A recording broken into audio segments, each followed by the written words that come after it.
has defended the government's youth enterprise program, saying it has empowered thousands of young Kenyans to establish and expand their businesses. Speaking during a state launch of second phase of Nyota program funds to 122 youth in Nairobi, attended by participants from 17 other regions across the country, the president said the initiative has demonstrated that providing young people with opportunities and startup capital can drive entrepreneurship, create jobs, and improve livelihoods. He noted that many had initially dismissed the program, arguing that the financial support of it would have little impact, but maintained that the experiences of beneficiaries now tell a different story. Ruto said the government will continue investing in youth-focused initiatives aimed at unlocking innovation, promoting self-employment, and strengthening the country's economic growth.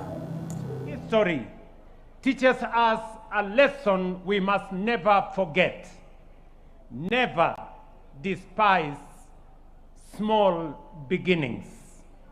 Today, that lesson is written not in theory, but in the lived experience of thousands of young Kenyans, many of them sitting here and many of them listening across the Republic of Kenya.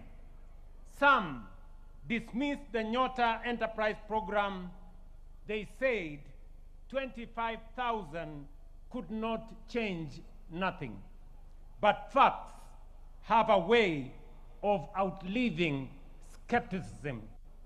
Today, together with thousands of young entrepreneurs, we gather here in Nairobi and across 17 other regions of our republic, separated by distance, but united by one purpose: to witness what becomes possible when opportunity is placed in the hands of determined young people. In a few moments, we shall hear their stories and witness firsthand the transformation they have achieved in every corner of our republic.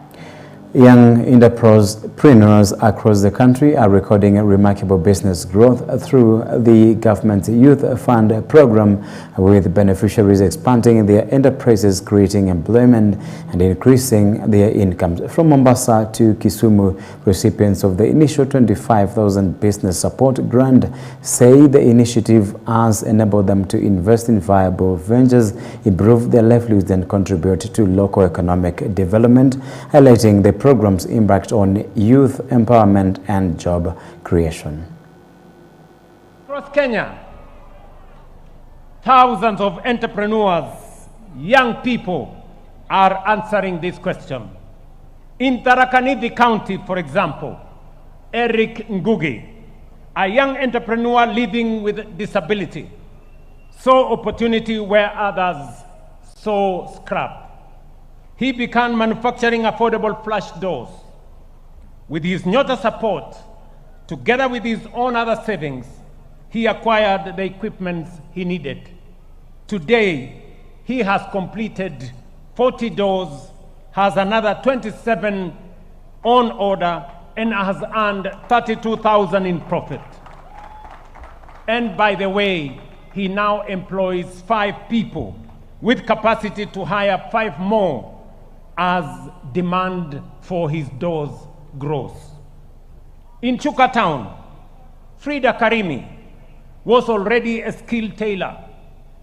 What she lacked was not talent, but capital. Through Nyota, she repaired her sewing machine, expanded her product range, strengthened her brand, and now earns 35,000 shillings in monthly profit. Congratulations, Frida. In Kakamega, Sonia Amisi looked at her flock of kienyeji chicken and saw a business, not a chore. She has doubled her layers from 200 to 400, added 300 chicks, and created 3 jobs, all from the first 25,000 Nyota business support. Across Kenya, The evidence is unmistakable.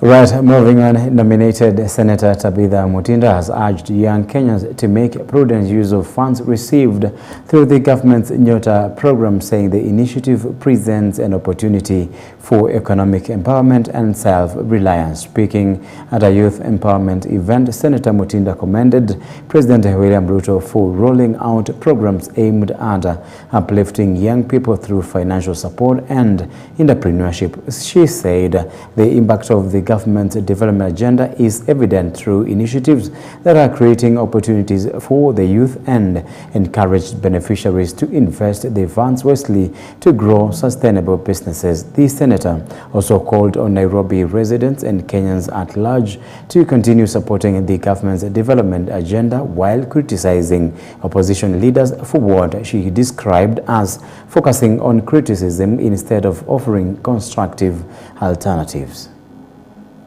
Mimi nataka kushukuru sana Bwana Rais. Matendo yako yanaonekana. Wale wengine wanapiga kelele na hawana vitendo. Mimi nataka kuwaomba ile hela mmeweza kuwekewa izidi kufungua more opportunities na mzidi kujiendeleza kwa sababu nyinyi ndio wadosi wa kesho. Nikimalizia mimi nataka kuomba watu wangu wa Nairobi na pia zile sehemu zingine tuzidi kuwa nyuma ya serikali, vita tuache, tushikilie Bwana Rais ili tusonge mbele pamoja. Mavoko Member of Parliament Patrick Makau Kingola has alleged that voter bravery is taking place ahead of the All-Kalau by-election scheduled for November, raising concerns of the credibility of the electoral process. Speaking in Kamuranga, Nyandarua County, the lawmaker accused the Independent Electoral and Boundaries Commission (IEBC) of failing to safeguard the integrity of the election by not taking decisive actions against those allegedly involved in influencing voters through cash handouts. Kingola also claimed that public resources and taxpayers' money were being used to finance political campaigns ahead of the poll. He called on the IEBC and other relevant authorities to investigate the allegations and put in place measures to ensure the by-elections is conducted in free, fair, transparent, and credible manner. We are saying you cannot recapture your seat by bribing Kenyans. Na sisi kama Linda Mwananchi tumemwambia rais, hii maneno ya kuonga wapiga kura wacha. Sahi Father Ndeti na Father Max, ukienda All-Kalau, kila nyumba wamepewa 5,000, mtungi ya gas, chakula, alafu unaambiwa peana kitambulisho. That means Thursday hawa wananchi wa All-Kalau hawatakuwa na haki ya kupiga kura. And we are telling IEBC, we know the electoral laws. You are not supposed to bribe voters. Ukipatia watu hizo pesa na the taxpayers' money, Bwana Ruto, this is wrong. You don't have to spend to bribe Kenyans with our own taxpayers' money. Ndio upate hiyo kiti.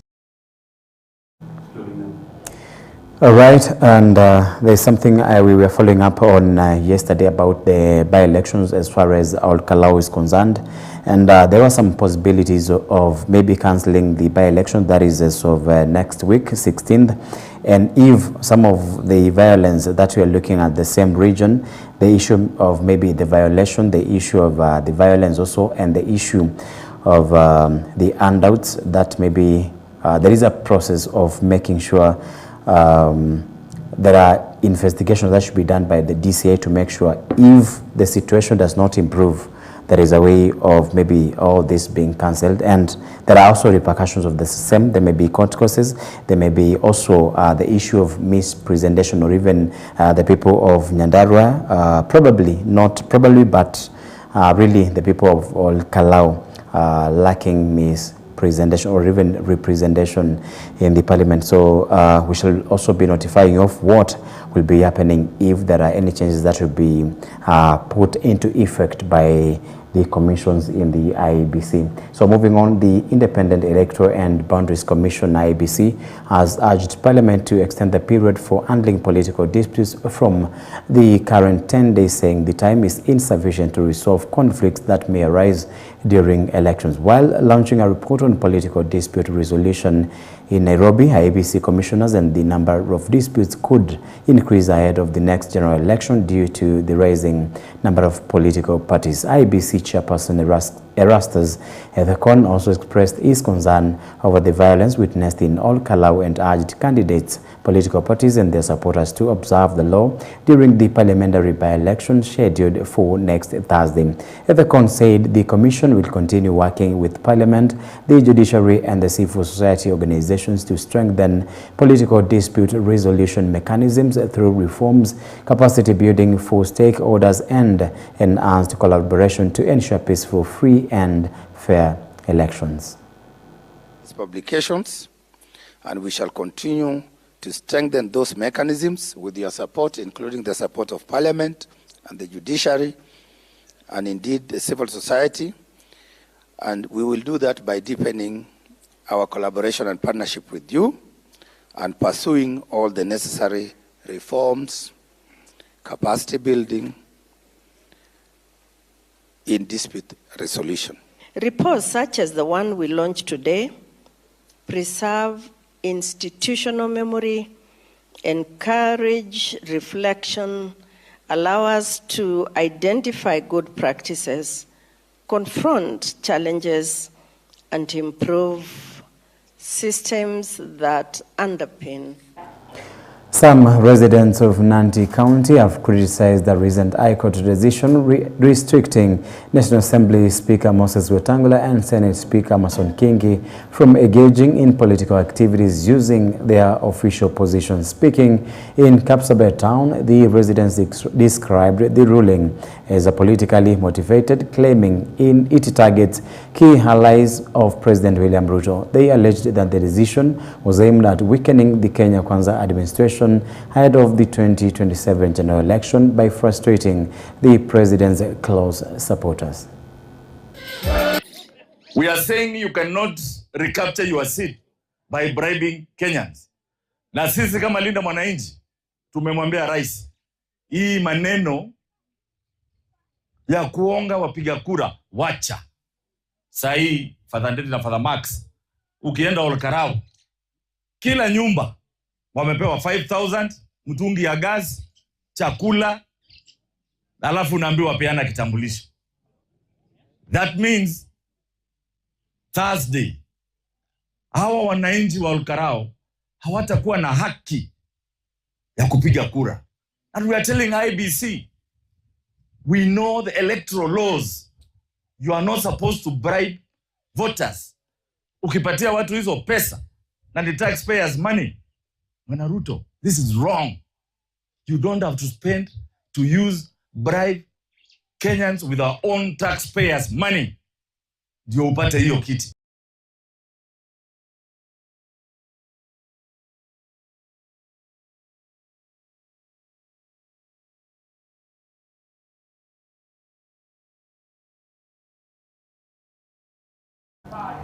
Machakos County Deputy Governor Francis Mwangangi has called on Oburu Oginga to apologize to Kenyans over his advice to President William Ruto regarding leadership.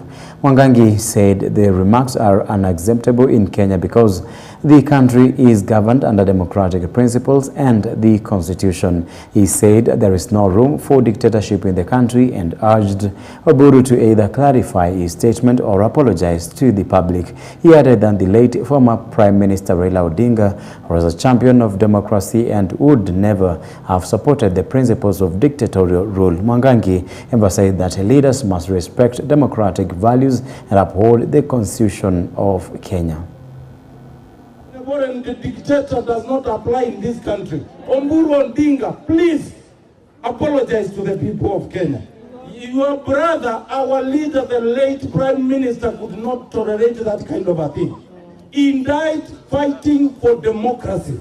Haiwezekani ati brother yake jua yote brother ndio anasema ana advise mtu ambaye Watu wetu wamekufa mikononi mwake ati akuwe dikteta. Hiyo hatutaki. Huyo tulimchagua democratically. Lazima akae na aishi under the principles of democracy and guided by our constitution.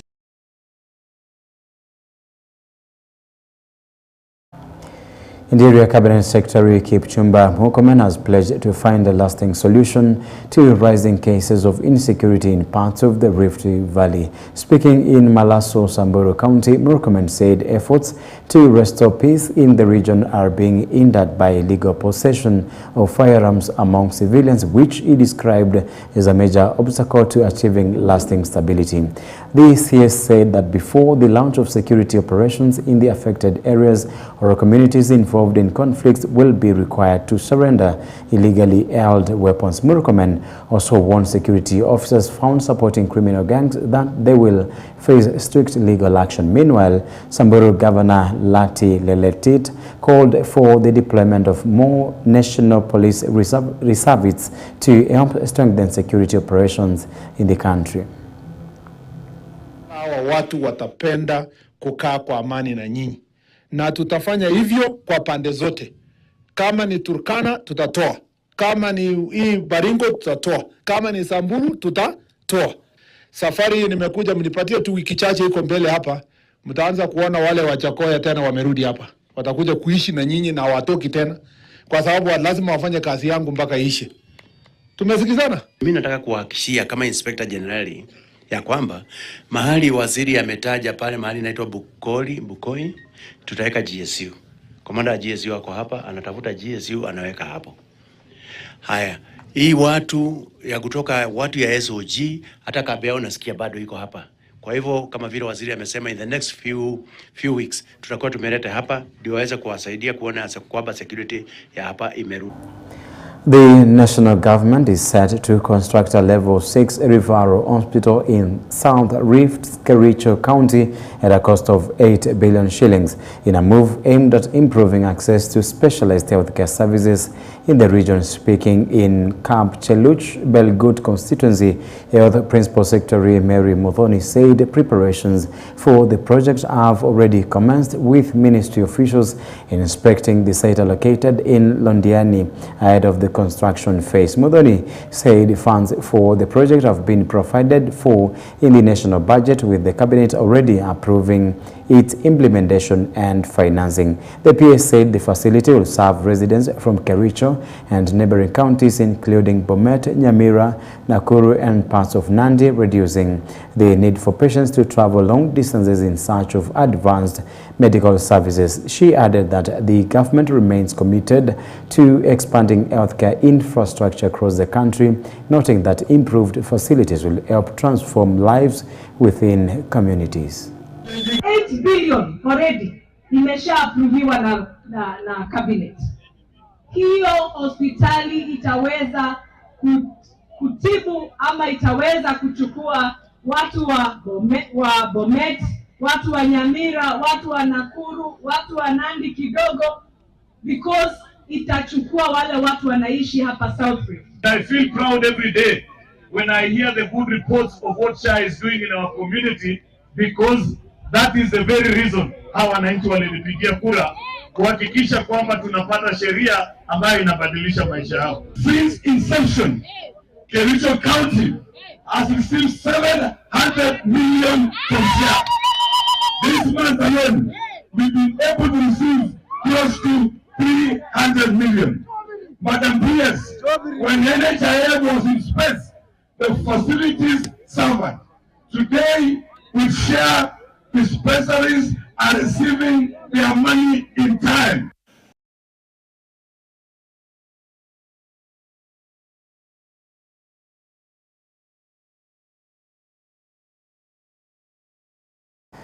All right, thank you for watching the EBN News at 1. Up to that segment, we're taking a very short break. We're coming back in a few.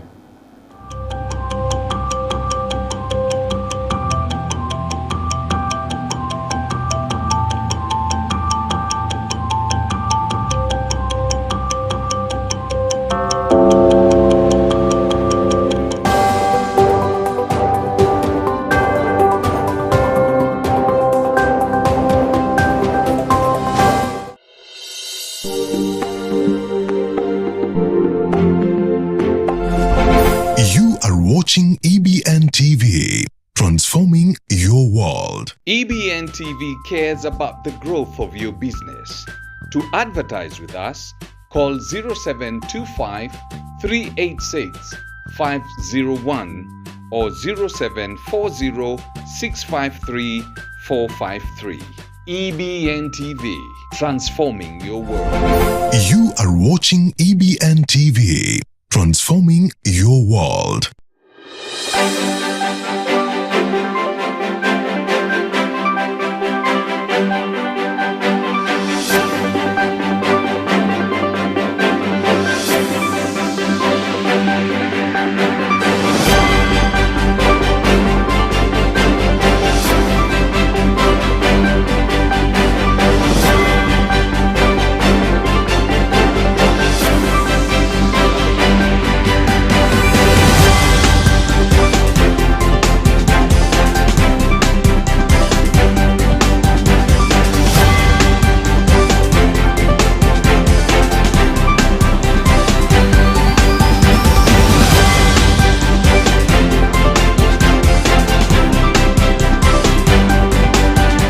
Are you ready for an uplifting experience? On Your Faith Today, dive deep into the life-changing message from the Word of God.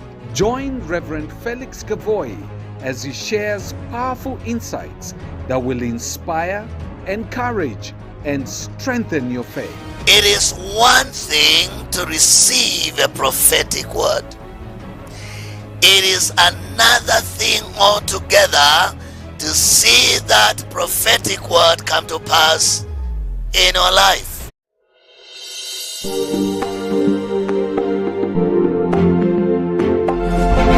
You are watching EBN TV, transforming your world.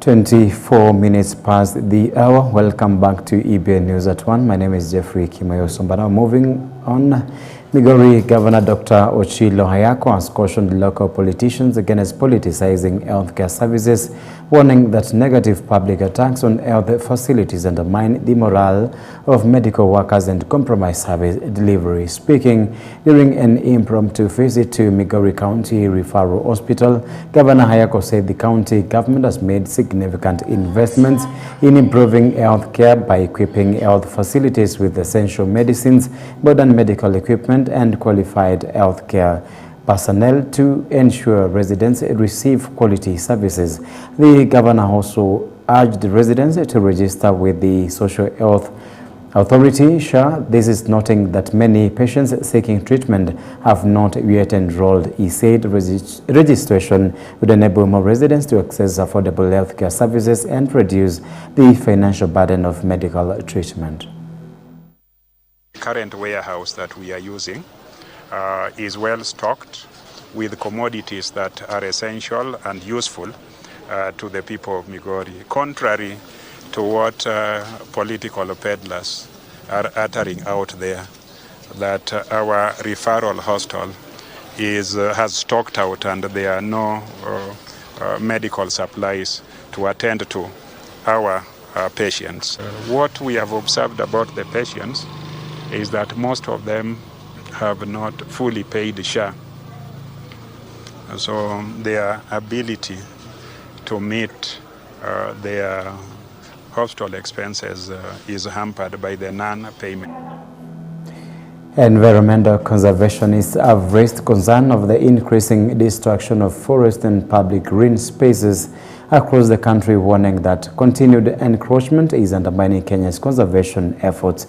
In a joint statement, the activists said that while the government is promoting an ambitious tree-growing program aimed at increasing the country's forest cover by 2032, mature indigenous forests are increasingly being cleared to pave the way for infrastructure and commercial development.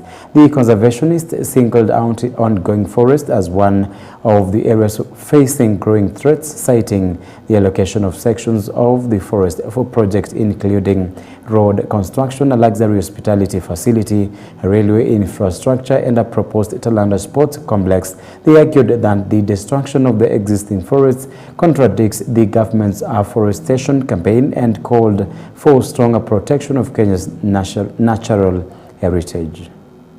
We stand together as citizens, conservationists, community forest associations, and defenders of Kenya's natural heritage to sound the alarm. Kenya's forests are facing an unprecedented wave of destruction.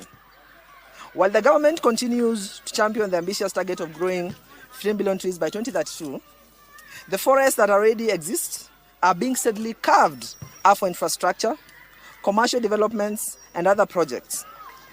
This contradiction cannot be ignored. We are calling upon the people of Kenya, through the government of Kenya, our government, to rethink the way they are dealing with an ecosystem that is under threat.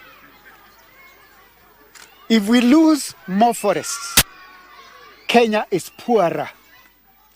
If we lose more trees standing, our biodiversity is poorer. Kenya depends on tourism, particularly ecotourism, for its economy. On a different story, the Kenya Port Authority has stepped up efforts to modernize the port of Mombasa with the rollout of major infrastructure projects aimed at enhancing efficiency, easing traffic congestion, and reinforcing Kenya's position as a regional trade hub. Among the flagship developments is the 8.3 billion Mombasa Port Area Transport Interchange, which is now 50% complete and is expected to be finished by March 2027. The authority also commissioned a 1 billion vessel traffic management and information system, this is VTMIS, to improve maritime safety and streamline vessel movement. Speaking during an inspection of the project's, KPA Managing Director Captain William Ruto said the transport interchange will significantly improve cargo movement between the port and the northern corridor while reducing congestion around the port area. The main objective of VTMS is to ensure safe, secure, and efficient navigation of vessels aligned with the regulation and recommendations that's set forth by International Maritime Organization and International Association of Marine Aids Navigation and Lighthouse authorities. Over 30 KPA staff have been trained across various disciplines. We also conducted a successful factory acceptance test in Dubai and Italy. We also conducted the site acceptance test between 27th April and 22nd May 2026. The system went live successfully on 22nd May 2026 and is now up and running. This launch today allows our stakeholders to be able to have full visibility of the vessels that are calling at the port of Mombasa. It also allows us, KPA, also to automate all our processes and to ensure that we remove any manual intervention in this port. As you have seen, I think some of you, we've taken you to the tower to see it for yourself, how you can be able to monitor a ship which is even 40 miles or 70 miles away from the port of Mombasa. You can be able to make sure that our port is safe. You are also able to see that now we are able to monitor pollution within the port.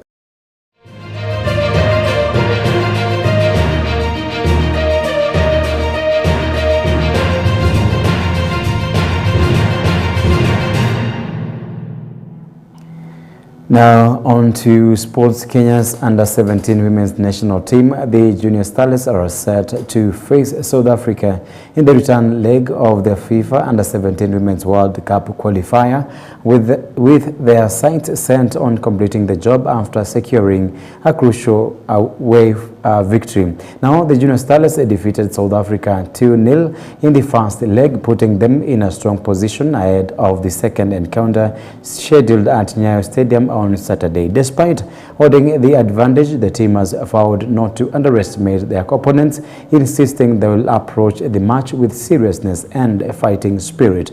The players say qualifying for the World Cup would be a major achievement that could change their lives and help raise Kenya's profile on the international stage. According to how we are preparing for the second leg, our aim is to go to that game with seriousness, no underration, despite we won away. Na kuna rahisi. So we are going there with a serious fighting spirit, and I'm sure we are going to get there as winners. SA team is a well-coached team. About how they performed away against Tanzania, we are sure they will come with a good spirit, a winning spirit, and we are not going to underrate them, as I said. So we are going to be so serious because we have played with them away. To our fans, we are welcoming you. We need your support. You are our 12th man, na support yenu itatupush na tuta appreciate sana mkishow up. Hiyo kufunga bao ili motivate, so kama game next na nataka nijaribu nifunge at least bao 2 juu nimekuwa nikifunganga moja, so nikifunga 2 hiyo itakuwa achievement kwangu. Qualify kwenda World Cup first ita change life yangu kama huko kwenda toka huko.